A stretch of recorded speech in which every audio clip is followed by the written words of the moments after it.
Hi, welcome to Yoyo Cine Talkies. దక్షిణాది cine పరిశ్రమలో inter కాస్ట్లు పెరిగాయి. పెళ్లిళ్ళ గురించి అనుకుంటే పప్పులో కాల్చినట్లే.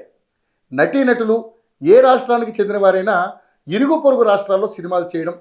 ఒకప్పుడు కన్నడ సినీ పరిశ్రమని అందరూ చిన్నచూపు చూసేవారు. కానీ కాంతారా, కేజీఎఫ్, సలార్ వంటివి కన్నడ సినీ పరిశ్రమకి ప్రత్యేక గుర్తింపు తెచ్చిపెట్టాయి.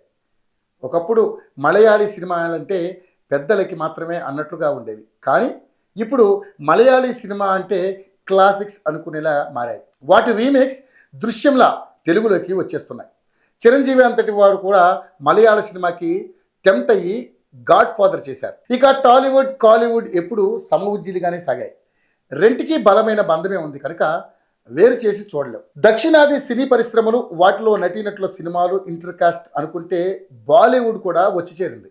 ఉత్తరాది, దక్షిణాది భాష, సంస్కృతి, సాంప్రదాయాలు, ఆలోచన విధానం పూర్తిగా ఉంటాయి కనుక Tollywood, Bollywood mixed inter religion అని చెప్పాలి. ఒకప్పుడు దక్షిణాది సినిమాలు, దర్శకులు, నటీనటులు అంటే బాలీవుడ్కి చిన్న చూపు ఉండేది. కానీ ఇప్పుడు దక్షిణాది మీద, ముఖ్యంగా టాలీవుడ్ మీద బాలీవుడ్కి చాలా మోజు పెరిగింది. బాలీవుడ్ నటీనటులు తెలుగు పాన్ ఇండియా సినిమాల్లో కనిపించడం సర్వసాధారణంగా మారిపోయింది. ప్రభాస్, కల్కి ఇందుకు చిన్న ఉదాహరణ. ఈ మోజుతోనే సందీప్ వంగా చేత యానిమల్ చేయించుకున్నారు రణబీర్ కపూర్. ఈ మోజుతోనే గోపీచంద్ మలినేనితో జాట్ చేస్తున్నారు సన్నీ డియోల్. మరోపక్క జూనియర్ ఎన్టీఆర్, అల్లు అర్జున్, రామ్ చరణ్, నిఖిల్, నితిన్ వంటి వారు పాన్ ఇండియా మూవీలతో ఉత్తరాది ప్రేక్షకులను పలకరించి వస్తూనే ఉన్నారు. ఈ పెనుమార్పులకు కారణం అందరికీ తెలిసిందే.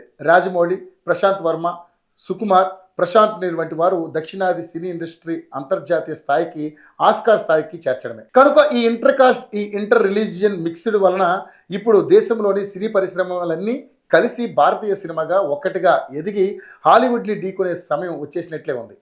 అయితే ఈ పాన్ ఇండియా మూవీ మోజులో పడి అందరూ నేటివిటీని, మాతృభాషని, ఆయా రాష్ట్రాల సంస్కృతి, సాంప్రదాయాల్ని వదిలేసుకుంటారేమో అనే చిన్న భయం కూడా ఉంది. ఎందుకంటే పాన్ ఇండియా మూవీగా ఇతర రాష్ట్రాల ప్రజలను మెప్పించాలంటే యూనివర్సల్ కంటెంట్, భాష వంటివి ఉండాలి. దానికోసం నేటివిటీతో సహా అన్నీ వదులుకోక తప్పదు. కానీ అక్కర్లేదని హనుమాన్ సినిమాతో ప్రశాంత్ వర్మ చెప్పారు. మహాభారతంతో టెక్నాలజీని ముడిపెట్టి ఏడి 2898 కల్కిలా తీయవచ్చని నాగ్ అశ్విన్ చూపారు. కనుక ఏ విధంగా ముందుకు సాగాలో భారతీయ సినీ పరిశ్రమే నిర్ణయించుకోవాల్సి ఉంటుంది.